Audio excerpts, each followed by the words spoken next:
warahmatullahi wabarakatuh. Hai, perkenalkan, nama saya Dayana Fitri dengan NIM 2202101142. Saya dari kelas 3D Prodi Administrasi Publik, Fakultas Ilmu Sosial dan Ilmu Politik, Universitas Malik Saleh. Di sini saya akan menjelaskan materi mengenai kondisi sosial, di mana saya mengambil judul mengenai kesetaraan gender. Enjoy for watching, guys. A few moments later. Permasalahan kesetaraan gender masih merupakan suatu isu yang tidak ada titik penghabisan dalam pembahasannya dan masih kerap diperjuangkan dalam hak asasi manusia. Gender pada konteks ini bukan berarti mengacu terhadap perbedaan secara biologis, perempuan dan laki-laki, ataupun wanita dan pria, melainkan menekan pada aspek perbedaan peran, fungsi, dan tanggung jawab antara peran perempuan dan laki-laki.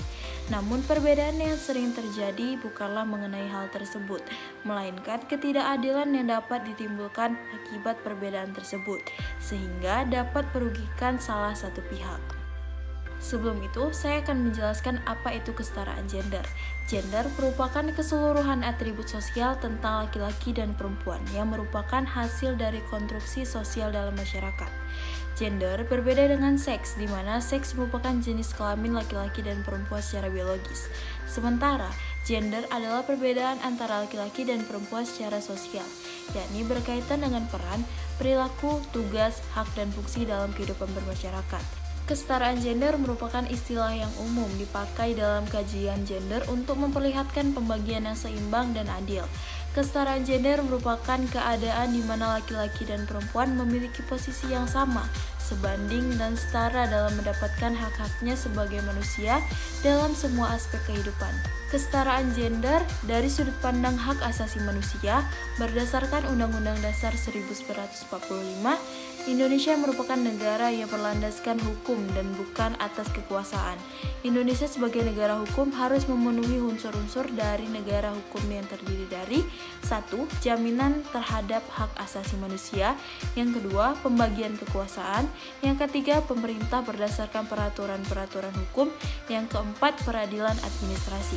Ada banyak aturan yang mengatur akan kesetaraan gender yang didasari oleh prinsip, di mana baik laki-laki maupun perempuan memiliki dan pantas mendapatkan hak yang sama. Pada Indonesia sendiri, salah satu contoh implementasi kesetaraan gender adalah dalam hal gugat cerai di Indonesia yang mengalami peningkatan. Hal ini disebabkan karena perempuan yang paham akan hak-haknya, kemandirian ekonomi, serta tingkat pendidikan yang tinggi. Selain itu, terdapat juga peraturan perundang-undangan yang memihak perempuan dalam syarat berpoligami dan transformasi pemikiran di bidang profesi yang dimana perempuan dapat menjadi hakim. Ini adalah bentuk presentase di mana hak laki-laki dan perempuan pantas mendapatkan hak yang setara, sama, seimbang dalam aspek apapun. Salah satu contoh kasus yang marak terjadi di Indonesia saat ini adalah dalam bidang pendidikan, di mana pada masyarakat terutama di daerah pedesaan masih menerapkan diskriminasi berdasarkan jenis kelamin terhadap hak pendidikan, di mana perempuan diyakini memiliki hak hanya di bagian melahirkan dan merawat anak, mengurus rumah, serta melayani suami, dan tidak mengharuskan seorang perempuan berpendidikan tinggi, sedangkan laki-laki harus berpendidikan tinggi agar bisa mencari nafkah yang lebih baik ke depannya. Hal ini biasanya disebabkan karena norma atau aturan tradisional, bentuk fisik, laju ekonomi, penafsiran yang salah terhadap ajaran agama, serta keyakinan budaya yang tumbuh dalam kehidupan masyarakat pedesaan.